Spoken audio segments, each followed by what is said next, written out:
Contacto con el Dr. Charles Stanley celebra 45 años de la fidelidad de Dios y de llevar el mensaje del Evangelio alrededor del mundo.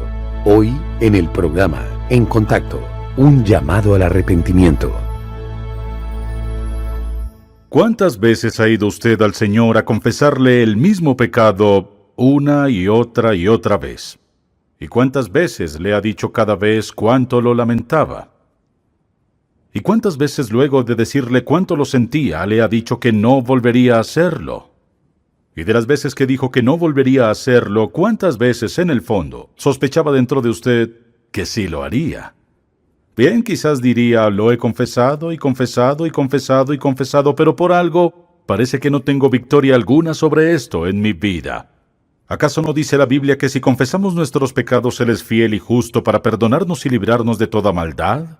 Entonces, ¿por qué no tengo victoria en esta área en particular en mi vida? Pues de eso deseo hablar en este mensaje, un llamado al arrepentimiento.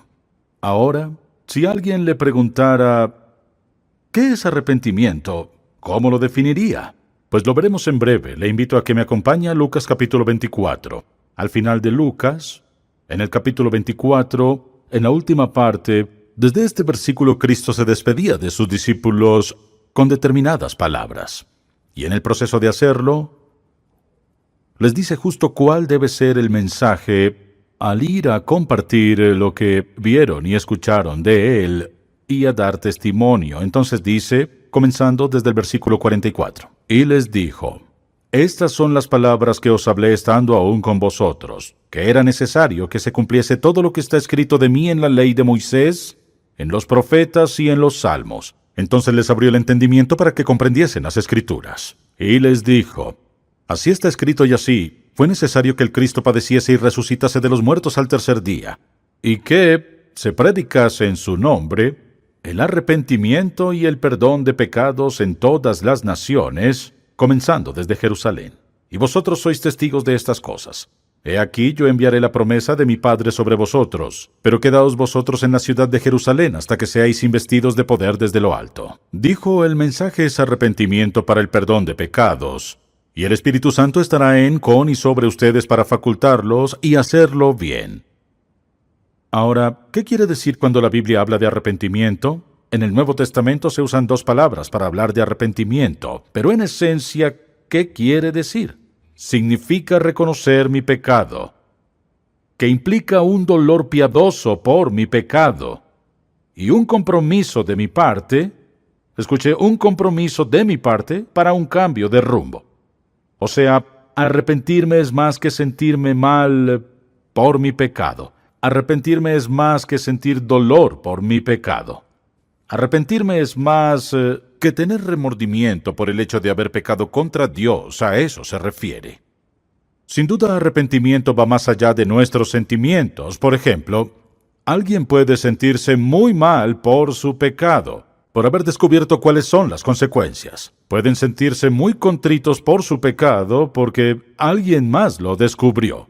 Pueden estar muy afligidos por su pecado por egoísmo, por cómo los ha hecho sentir y también por cómo los ven. Arrepentirse es sentir pesar por el pecado, no lo es. Sentir dolor por el pecado tampoco lo es. Arrepentirse es sentir aflicción por el pecado, no lo es. Todo eso es parte del proceso, pero no es arrepentimiento. En el Antiguo Testamento, la connotación para arrepentimiento es voltear. Cuando una persona se arrepiente de su pecado, cambia de parecer. Ese cambio de mentalidad resultará en un cambio de dirección, un cambio de conducta, cambio de comportamiento en su vida. De lo contrario, ¿qué significaría arrepentimiento para mí? No quiere decir solo dolor, pesar, remordimiento por algo que hayamos hecho. Ahora, hay muchas facetas de eso de las que hablaremos en breve, pero la palabra significa girar, un cambio de parecer. Cuando una persona en realidad cambia de mentalidad en cuanto a Cristo, acerca de su pecado, acerca de su vida, si tiene un cambio genuino de parecer y de corazón, reconoce que el pecado es contra Dios, contra sí mismo, sucederá algo en su vida. Y dice que hay que predicar arrepentimiento. Eso es porque Dios quiere que haya un cambio en la vida de la gente, pues si viven en pecado, viven en desobediencia, en rebeldía, van a autodestruirse. Y Dios sabe cuáles son las consecuencias del pecado, todas las consecuencias del pecado. Arrepentimiento es cambio de mente, cambio de corazón, que resultará en un cambio de conducta, en un cambio de comportamiento. Una de las principales razones por las que la gente no vence el pecado y vuelven a Dios una y otra vez con el mismo pecado, por la sencilla razón que su arrepentimiento está incompleto. No es arrepentimiento completo. Ahora, deseo que veamos el papel del arrepentimiento en la vida de alguien que no es creyente. ¿Qué lugar tiene el arrepentimiento en la vida de alguien que no es creyente? Y luego, ¿qué lugar tiene en la vida del creyente? Bueno, vimos al principio cuando Juan predicaba, arrepentíos porque el reino de los cielos se ha acercado. Jesucristo predicaba lo mismo. Pablo dijo, Dios quiere que todos vengan al arrepentimiento. Cristo dijo, no he venido a llamar a justos, escuche, no a los justos, sino a pecadores al arrepentimiento. Ahora, ¿por qué no dijo salvación? ¿O por qué no dijo fe? Porque usaban esos términos indistintamente. O sea, al decir que no llamó a los justos al arrepentimiento, sino a pecadores al arrepentimiento, ¿a qué los llama? A un cambio de vida, salvación para el perdón de pecados. A menudo, esos términos se utilizan indistintamente. Arrepentirse para salvación. Pero no siempre eso, así que se lee en el contexto de qué dijo y qué quiso decir. Ahora, y al pensar en eso, quizás alguien diga, bueno, sé que lo uso para salvación, pero ¿qué hay de todo este tema de la fe? ¿O qué de todos esos versículos escritos en la Biblia que dicen que somos salvos por fe? El arrepentimiento ni se menciona. Por ejemplo, en el Evangelio de Juan, dijimos que la palabra arrepentimiento ni siquiera aparece ahí. Pues, ¿por qué no? Por la sencilla razón que entendieron que fe y arrepentimiento van de la mano. Usted puede tener, si tiene fe genuina, tendrá arrepentimiento genuino. Ahora bien, por ejemplo, cuando la Biblia dice, cree en el Señor Jesucristo y serás salvo tú y tu casa, eso le dijo Pablo al carcelero de Filipos, por ejemplo, él preguntó, ¿qué debo hacer para ser salvo? Cree en el Señor Jesucristo y serás salvo. Pudo haber dicho, cree y arrepiéntete. Pero en la mente del apóstol Pablo esas dos cosas estaban absolutamente, escuche, tan enlazadas que no podía ni pensar en que fueran distintas. El asunto aquí era poner la fe de este hombre en Jesucristo. Ahora le mostraré por qué. Por ejemplo, Juan escribe, porque de tal manera amó Dios al mundo que ha dado a su Hijo unigénito para que todo aquel que en él cree no se pierda, mas tenga vida eterna. ¿Por qué no dijo crean y arrepiéntanse? Porque en su mente todo este concepto, creer, tener fe y arrepentimiento, son como salvación y arrepentimiento, los dos lados de la misma moneda. Por ejemplo, digamos que tengo una moneda y de un lado decimos que es cara y del otro es sello. Ahora, esta moneda, si le diera esta moneda, si le doy toda la moneda, tendría cara y sello. No puede tener una moneda entera sin tener cara y sello.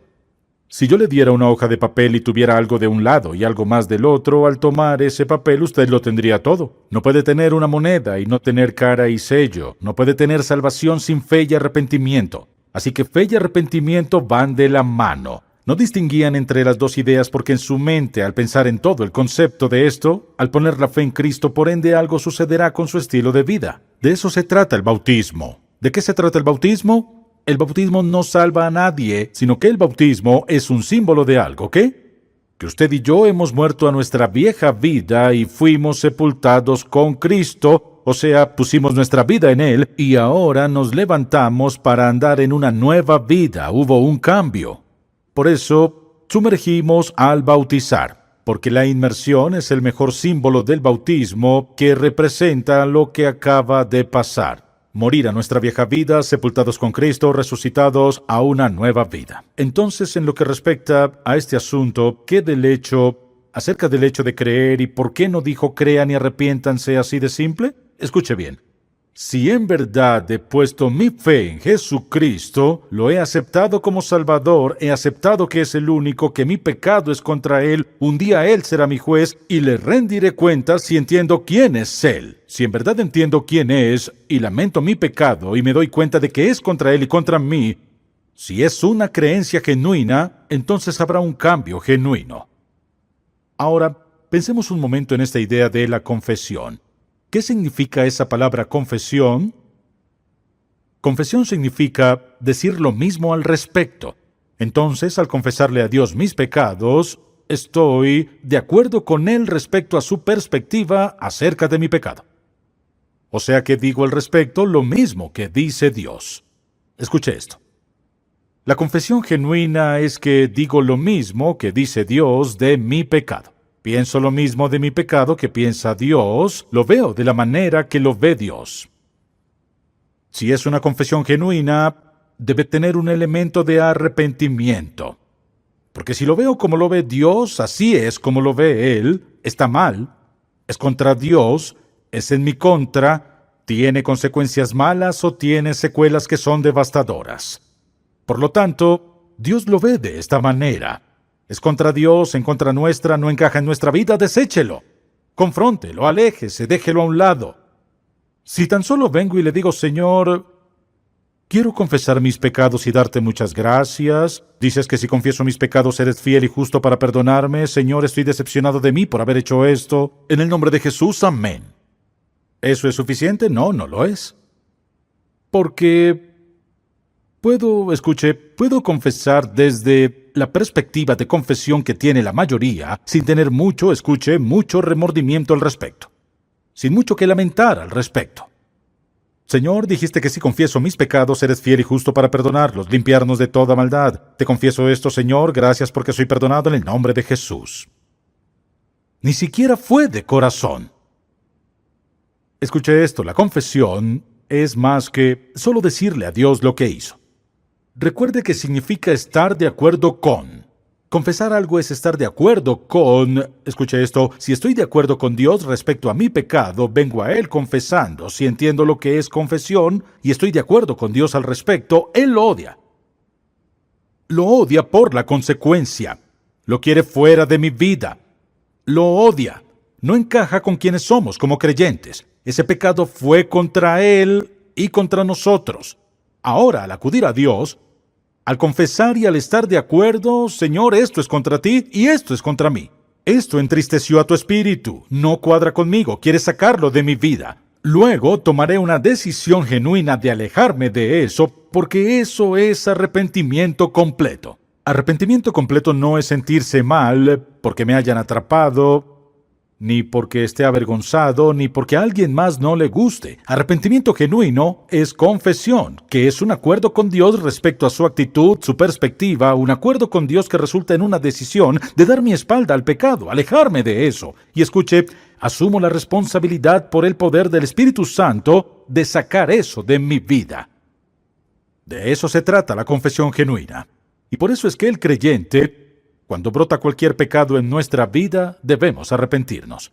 Y pienso en cuántas veces hemos usado la palabra confesión como algo muy sutil, en voz baja, sin convicción y con esta profundidad. Bueno, me decepcioné de mí. En otras palabras decimos, Señor, sé que te decepcioné, no podemos defraudar a Dios. Él conoce el pasado, presente y futuro. Debe haber expectativas para decepcionar. No está decepcionado.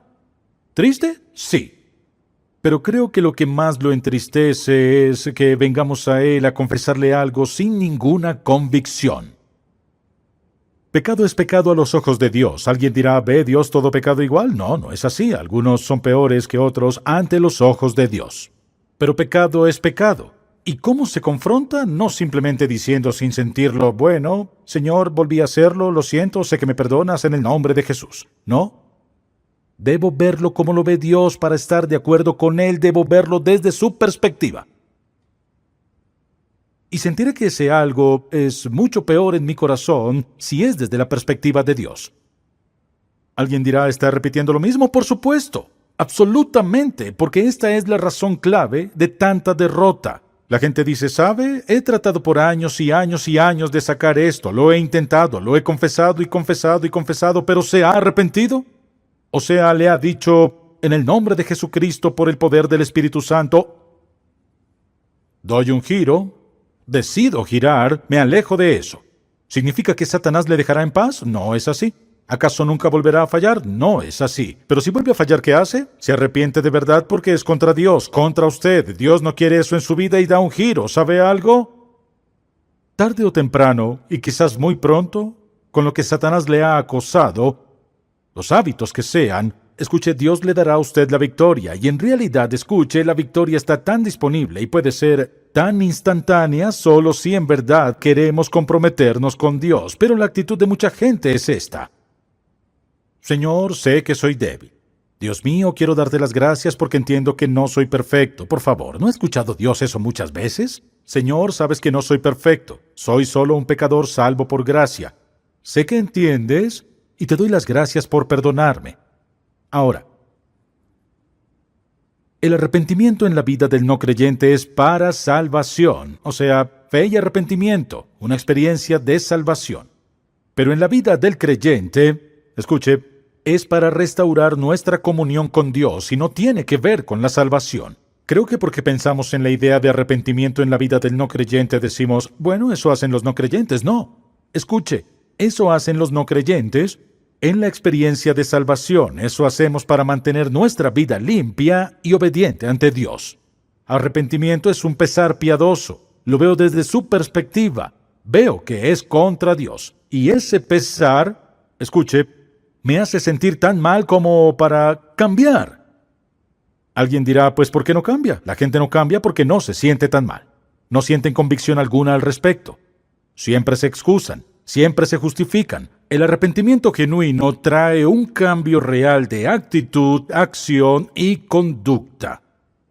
Y como ya he dicho, no será igual en la vida de todo el mundo. Por ejemplo, en el momento en que aceptamos a Cristo, a ninguno de nosotros Dios nos dio convicción de todo pecado del cual Él nos redarguiría en algún momento de la vida. ¿Qué hace Dios poco a poco? Escuche, mediante su Espíritu Santo nos muestra, eso no encaja en tu vida. Porque, escuche, porque a veces no estamos listos, no es que no queramos escuchar, sino que no estamos listos. Así que Dios en su gracia, amor, misericordia y paciencia, y enorme paciencia, es quien limpia nuestra vida.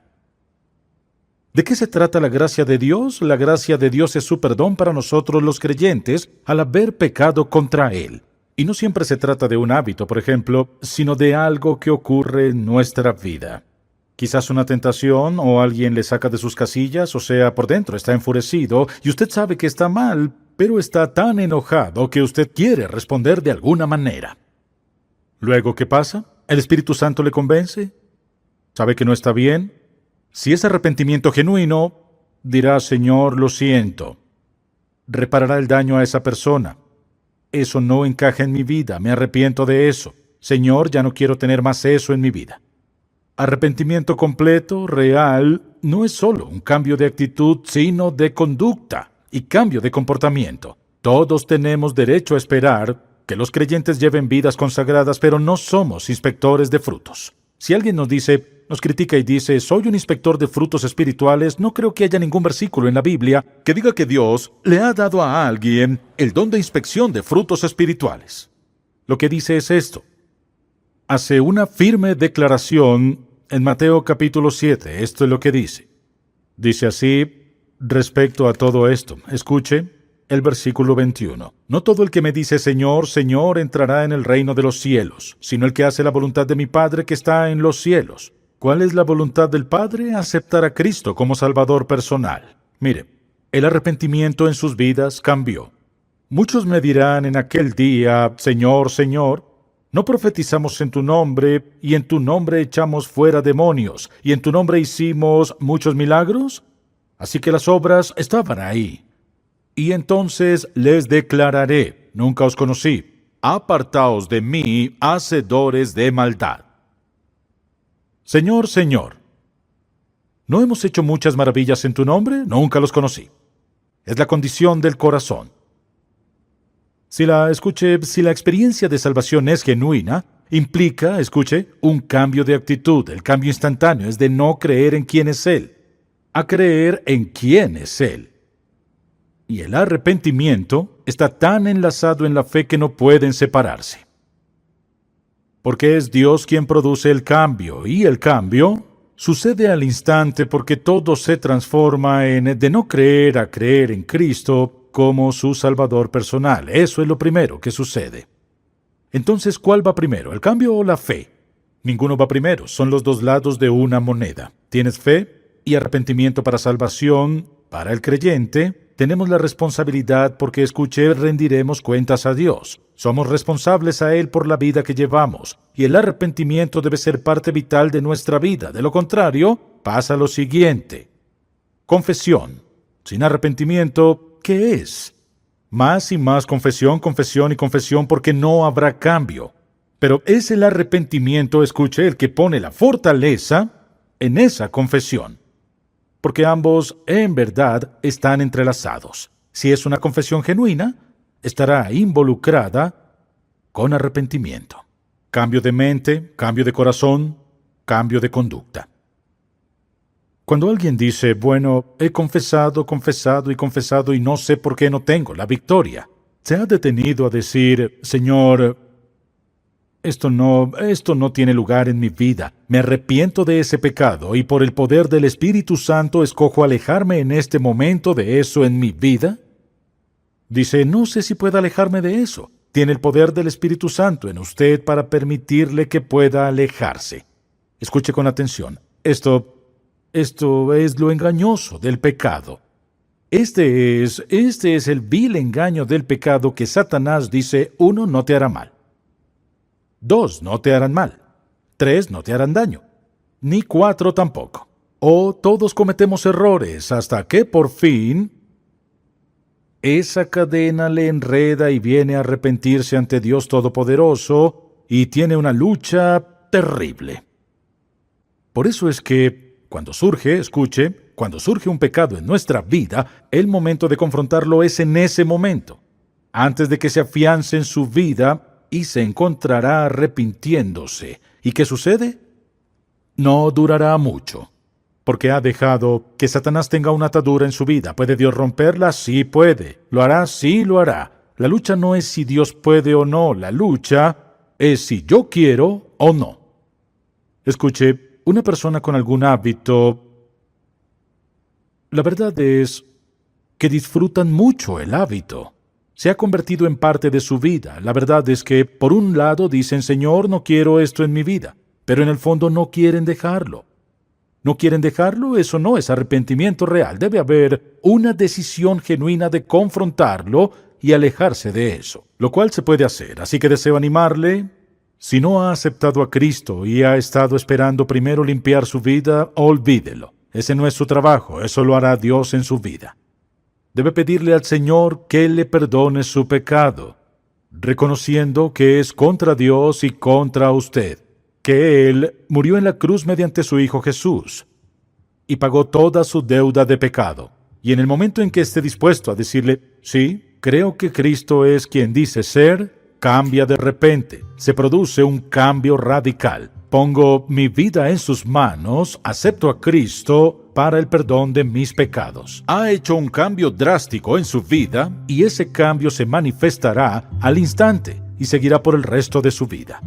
Si usted es creyente y ha estado confesando lo mismo una y otra vez, en la noche al acostarse o ya en cama o en el caso que sea, Señor, esto fue lo que dijiste, 1 de Juan 1:9, lo confieso otra vez, ¿por qué no tengo la victoria? Porque quizás no haya estado dispuesto a encarar con toda sinceridad la naturaleza de ese pecado, las consecuencias de ese pecado y escuche, sentir tanto pesar acerca de ese pecado que usted decide alejarse de él.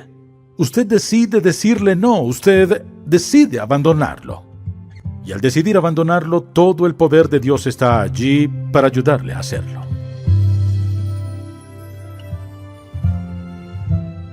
La escena del pesebre con Jesús, María y José y varios animales en el establo, es una en que la mayoría hemos pensado y hemos visto y de la cual hemos hablado por muchos años.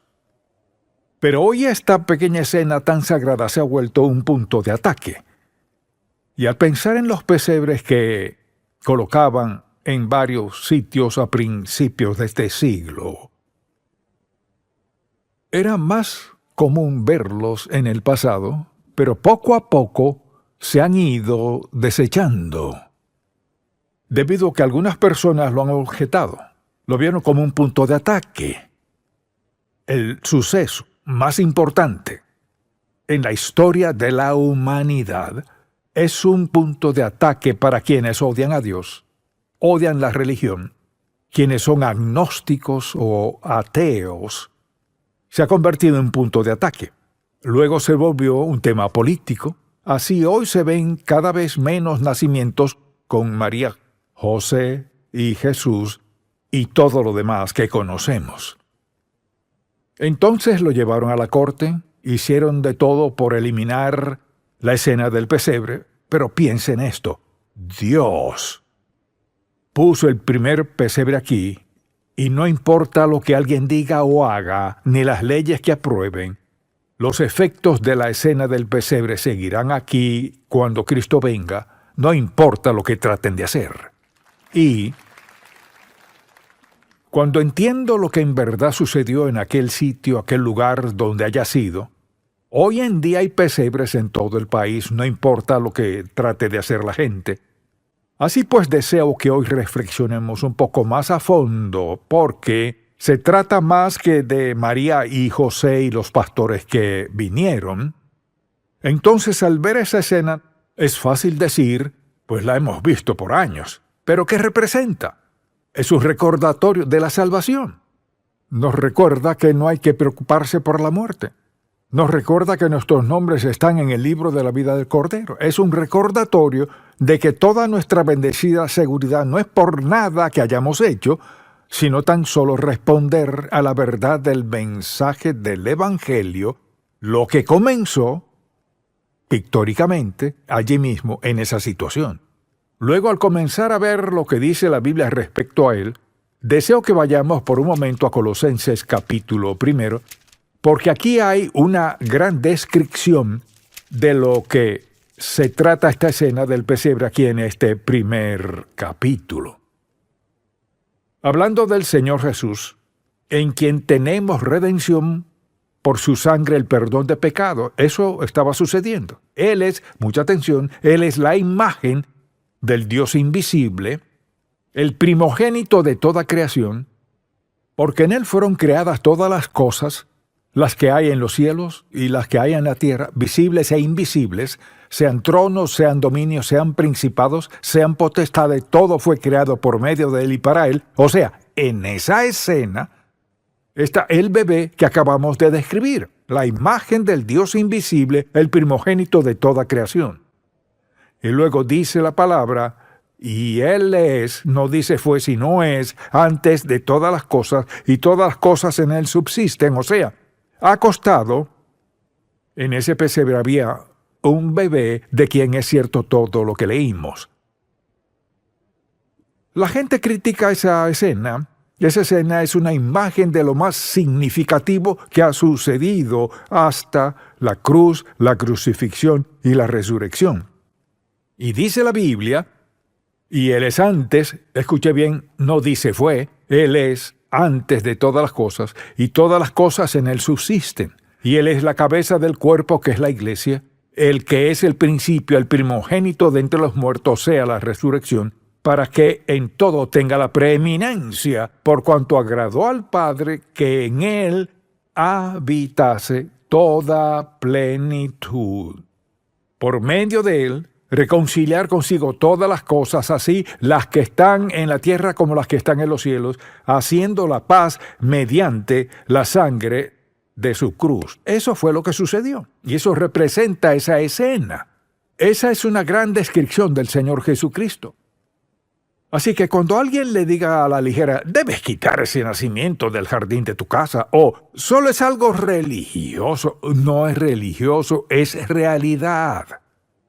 Todo al respecto es sagrado para todos quienes tenemos nuestros nombres escritos en el libro de la vida y debemos volver a la palabra y decir, sucedió esto, y la razón por la cual soy salvo y mi nombre está en el libro de la vida es porque Dios decidió venir a la tierra en la forma de un bebé, dio su vida en la cruz, pagó toda mi deuda de pecado aún antes de que yo naciera. Piénselo. Nuestros nombres están en el libro de la vida del Cordero, y piensa en esto. Nada es por nuestro mérito. Piénselo. ¿Qué pasará toda su vida y las bendiciones de Dios que recibirá y el perdón de pecado es suyo y su nombre está en el libro de la vida? Nadie puede atribuirse mérito alguno por nada de eso. Así que en Navidad, si hay algo más que dar, hay que darlo. El dar regalos a otros nos recordará que ya hemos recibido el mayor regalo que podremos recibir. El regalo del Hijo de Dios como nuestro Salvador y Señor, la esperanza y la promesa del cielo para siempre. Eso es nuestro. Y piense en esto. No se puede determinar el valor de alguien por su entorno. Piense en Jesucristo. No nació en un palacio. Uno creería que el Hijo de Dios debería haber nacido en un palacio. No. Nació en una cunita. Así que no podemos fijarnos en el entorno. Belén, ¿dónde estaba? Un pueblito. Y nadie que entrara a un establo como ese podría creer que Dios estaba acostado allí. No era eso posible. Que Dios Santo escogiera venir a la tierra en la forma de un bebé nacido de una virgen. Así pues, para mí lo interesante es que quienes tratan de criticar el nacimiento virginal y lo toman por burla y dicen, pues eso es imposible, que decimos sí, claro que es posible. Eso no requeriría un milagro, sí, es un milagro porque Dios obra a un nivel que el hombre no podría entender. Dios vino a la tierra en la forma de un bebé para crecer como cualquier otro niño, salvo sin pecado, y un día entregó su vida para que tengamos vida eterna. ¿Pueden explicar eso? No. Y creo que una de las razones por las que quieren deshacerse es por ser tan contundente. No pueden explicarlo. Mire, es su orgullo. No pueden explicar cómo un bebé podría darles vida eterna. No pueden explicar cómo actúa Dios. Así que tenemos mucho que agradecer. Cuando conozco a gente así, no me molesta, siento compasión por ellos. Por la sencilla razón, mire, pueden tener una mente brillante que puede explicar, inventar de todo, y no pueden concebir que Dios se haga niño, bebé, que Dios crezca, muera en la cruz, resucite y regrese al Padre y escriba nuestro nombre en el libro de la vida del Cordero. No lo conciben y comprendo por qué no lo entienden. Una de las razones es porque no quieren. Es natural, si alguien quiere llevar una vida pecaminosa, no querrá creer todo eso. Así que entiendo por qué son insensatos.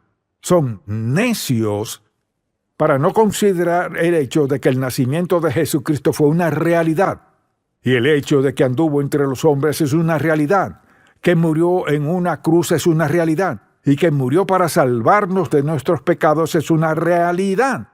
Que resucitó de los muertos es una realidad. Se sienta a la diestra del Padre como juez de la humanidad. Mire, si yo no quisiera una vida consagrada, no querría creer eso. Pero lo siento, es la verdad. Y lo que ven con desdén es su única esperanza de vida eterna. Así que seamos sabios. Piensa en esto. Posiblemente sí es verdad. ¿Qué significa para usted? La Navidad no se trata de paquetes, ni de comida. No se trata de diversión, se trata de Dios. Se trata de Cristo, de la cruz, de la resurrección. Se trata de esperanza, de seguridad, de no ser Jesucristo el Hijo de Dios, de no haber muerto en la cruz y pagado nuestra deuda de pecado como expiación. No tendría sentido, pero gracias a Dios todo es verdad. Su verdad eterna dispuesta antes del origen del mundo. Es un tiempo significativo, mucho más serio de lo que lo toman. Entonces, al pensar en esto, considero el hecho de que Dios nos dio sus revelaciones más grandes de una manera tan humilde. Piense en esto, pudo haber hecho que Jesucristo fuera un gran emperador, pudo haberlo hecho un gran rey. Había reyes, hubo emperadores, toda clase de gente importante. Pero piense en lo que hizo Dios. Conmocionó al mundo. Se levantó de la tumba. Y a todos quienes lo hemos aceptado como nuestro Salvador, Dios nos ha cambiado la vida. Y si alguien dice, pues, ¿cómo sabe que es salvo? ¿Puede explicarlo? ¿Tiene certeza en su corazón? ¿Por qué? Porque es una promesa de Dios Todopoderoso. Tenemos una relación con este Jesucristo y una relación con Dios Todopoderoso. Todo cambió en el momento en que Cristo fue concebido en el cuerpo de la Virgen María, y de ahí en adelante la vida de Jesucristo lo ha cambiado todo. Este fue un suceso en el tiempo que lo cambió todo. Y a todos los que siendo sabios aceptamos a Cristo como Salvador, nos dio la promesa de vida eterna. Entonces, al considerar que Dios les reveló todo esto a un montón de pastores, también hace algunas cosas que no esperamos. Piensa en esto. Dios hizo posible que vayamos al cielo y lo llamó nacer de nuevo.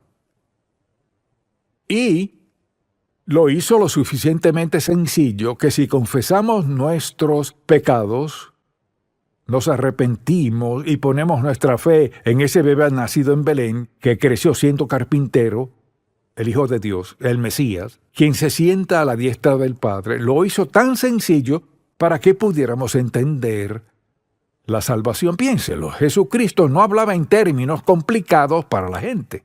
Hablaba de asuntos que podían entender. Hablaba de ovejas y del amor y de la vida. Hablaba de las relaciones. Hizo posible que entendiéramos cómo piensa Dios, porque era Dios en la carne. Lo hizo fácil de entender. Quizás alguien diga, pues no siempre entiendo todo lo que dice la Biblia. Quizás todos diríamos que hay asuntos que no entendemos del todo. No entendemos los milagros sin estar dispuestos a darle crédito a Dios, quien tiene el poder para realizarlo. Así Dios ha hecho todo esto posible, incluso para un niño. Recuerdo una mañana, mi hija Becky tenía 5 años y me dijo después del desayuno, «Papá, ¿podemos orar? Quiero aceptar a Cristo como mi Salvador». 5 años. Lo primero que pensé fue, «Becky, ¿entiendes esto?». Así que comenzamos a hablar un poquito y me aseguró que entendía que Cristo murió en la cruz por sus pecados. Piense en una niña de 5 años preocupada por el pecado, que murió por sus pecados, y si los confesaba sería salva. Bueno, estuve con ella esta semana y me dijo, ¿te acuerdas cuando te arrodillaste al lado de mi cama y oré y le pedí a Cristo que entrara a mi corazón? Nunca he dudado eso. Piense en el mundo, toda su sabiduría. Piense en lo que hizo Dios. Hizo posible que tantos niños como adultos entendieran lo suficiente del perdón para orar y tener vida desde muy temprana edad. Tantas cosas al respecto, como las computadoras, que son tan difíciles.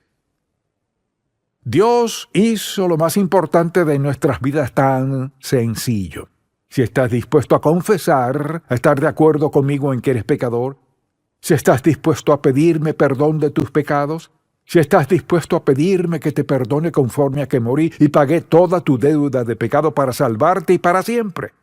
Piensa en lo sabio que fue. ¡Cuán sabio es Dios! Él no quiso que fuera complicado. Planeó que fuera sencillo para que incluso un niño pudiera entender el perdón y que la paga fue la cruz, su sangre, y que este Jesucristo resucitó de la tumba y está sentado a la diestra del Padre. Luego, esto fue lo que hizo, envió al Espíritu Santo para convencernos, para ayudarnos a identificar y entender el pecado en nuestra vida, para poder ser salvos desde muy temprana edad. Yo a los 12, mi hija a los 5, y creo que Andy tenía como 8 años por ahí. Piénselo. Mire, su futuro eterno depende de la decisión que tome al aceptar a Cristo como su Salvador. ¡Qué Dios tan maravilloso! Dios nacido como un bebé, en un pesebre, no un palacio. creció en un hogar normal, cuya madre fue criticada porque no parecía ser muy pura. Mire, todo lo antinatural que Dios hizo si consideramos la santidad. Cada suceso fue santo, cada suceso fue justo, porque así es Dios. Él no actúa conforme a lo que pensemos. Él opera conforme a la perfección, santidad, justicia, pureza, verdad. Él actúa partiendo de la verdad. Así dice la Biblia, que no naciere de nuevo no puede ver el reino de Dios. Es la gran verdad. La gente no puede entender esto de la vida cristiana sin nacer de nuevo, sin una transformación en su vida. Y al hacerlo, todo cambia. Porque los caminos de Dios y los caminos del hombre difieren. Y al ver la historia y el nacimiento de Jesucristo, no es como nada de lo que pensaríamos hoy. ¿Quién era María? Una jovencita de Nazaret. ¿Quién era José? Un tipo por ahí. Vea lo que Dios hizo mediante ellos. Mire, nunca subestime lo que Dios quiere hacer en su vida. Quizás Él quiera hacer algo en su vida y usted piense, ¿quién soy yo?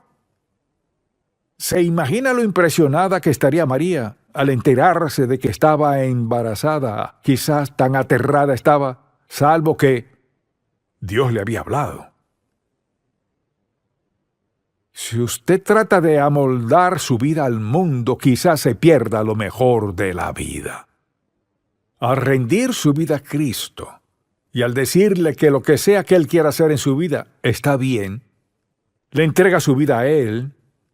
Quizás nunca tenga un gran empleo y el mundo tal vez no sepa de usted, pero al entregar su vida a Cristo, esto es lo que tendrá. Tendrá lo mejor.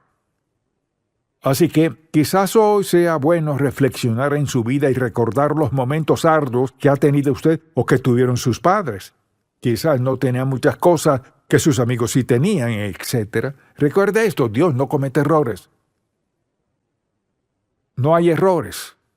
Él hace lo que solo la sabiduría de Dios podría hacer. Él no comete errores. ¿Sabe qué? Dios no ha cometido ningún error en su vida. No lo ha hecho. Él ha permitido cosas que a usted no le gustan. Es normal. Ha permitido cosas que le causan sufrimiento y dolor. Pero al aceptar a Cristo como su Salvador, Dios lo puso a usted en un alto nivel. No significa que no sufrirá, y a veces acusará a Dios de maltratarle, pero la verdad es que Dios le cuida, y si usted pone sus ojos en el mundo para ayudarle a entender lo que Dios está haciendo en su vida, quizás nunca lo entienda. Él le salvó. Nadie puede decir, entiendo por qué Dios me salvó. No, no es así. No lo entiende. Entiende quizás lo que sucedió cuando Dios le salvó, pero ¿qué de su vecino no le ha salvado? Algunos amigos, colegas, algunos no son salvos. ¿Les ha hablado de Cristo? ¿Aún no son salvos? Todos dependemos del Cristo resucitado, nacido en un pesebre, un extraño para su propia gente. Nunca entendieron. Así que la Navidad es un tiempo maravilloso de nuestro Dios admirable de gran amor, quien hace cosas que nunca entenderemos y quien hizo algo que nunca podremos explicar del todo. Tomó a esta jovencita de Nazaret y este joven, José, hizo algo maravilloso en sus vidas y desde entonces ha estado cambiando vidas. Ahora, si no es creyente, quizás no haya entendido esto, pero permítame decirle, nunca entenderá si no está dispuesto a entender, dispuesto a reconocer el hecho de que este Jesús ha transformado el mundo. Este Jesús no es como ninguna otra persona nacida. Él es el camino a Dios. Y nunca podemos encontrar una razón legítima para criticarlo, porque Él era perfecto. ¿Quién más iría a una cruz por sus pecados? Solo el Hijo de Dios. ¿Quién más le perdonaría por todo lo sucio que ha hecho y ha pensado? Solo el Hijo de Dios. O tiene a Jesucristo y su perdón, o un día estará frente a Dios y será juzgado por su falta de fe y su pecaminosidad. Si está dispuesto a unirse a las filas de los hijos de Dios, al confesar sus pecados y rendir su vida al Señor Jesús, su nombre será escrito en el libro de la vida del Cordero. No importa lo que le suceda desde este momento, al morir, la Biblia dice, ausentes del cuerpo y presentes al Señor. Para quienes mueren sin Cristo, ausentes del cuerpo, juicio. Es una gran oportunidad. Y recuerde esto, no hay otra forma de ser salvo, ser perdonado. No hay otra forma. El que no naciere de nuevo, si Dios no transforma su vida, no hay otro modo. No sé qué ha escuchado ni qué ha creído.